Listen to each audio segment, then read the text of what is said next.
tell us the story about how you started your own insurance agency.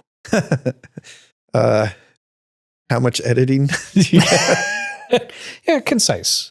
I'd been at an insurance agency for almost 12 years, the one that my grandpa was a part of and president of. And things didn't go the way I wanted, and I ended up losing that job.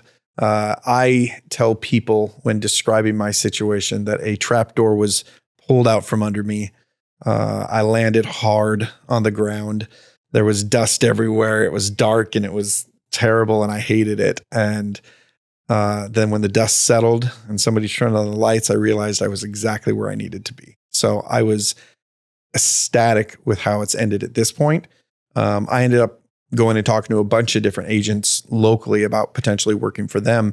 And as I said, we have really good agents locally. So those connections worked really well for me. I was getting hit up within minutes of the time I kind of put it out there that I'm no longer working. I got hit up pretty quick to interview at some of these places, but just none of them felt like they were going to be the perfect fit. And so I started digging in a little bit and realized the idea of starting my own company was going to be a lot less difficult than I anticipated. The perfect spot to rent came about. I didn't expect that to happen. And things from the day I opened up the business, things just started. Day one, it was busy and it hasn't slowed down since. And so it's been way better than I expected.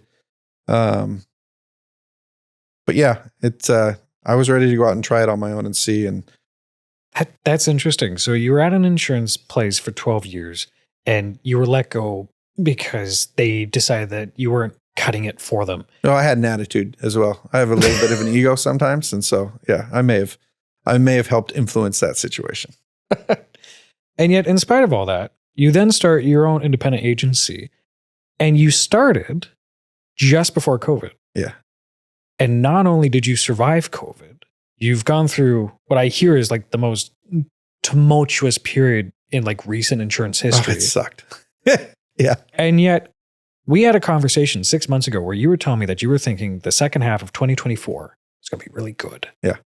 And then a few weeks ago, I came over to your office again and we just started chatting about a few things. And you're like, it was pretty good. Yeah. You've managed to grow your business in spite of all these challenges. What do you think that you've done that has set you apart, that has allowed you to carve a piece of the market for yourself, that has made you successful in spite of all these challenges?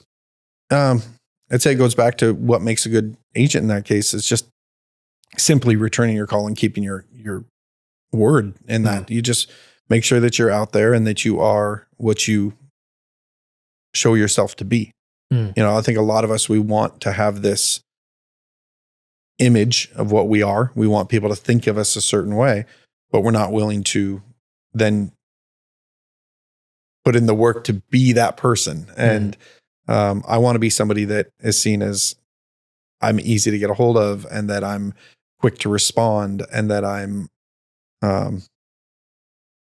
there to look out for them and their families. And I feel that that is how it's gone. I would also say I've had success in my hiring. I've been very, very fortunate to get people that probably better than me. So that's a good place to be. Yeah.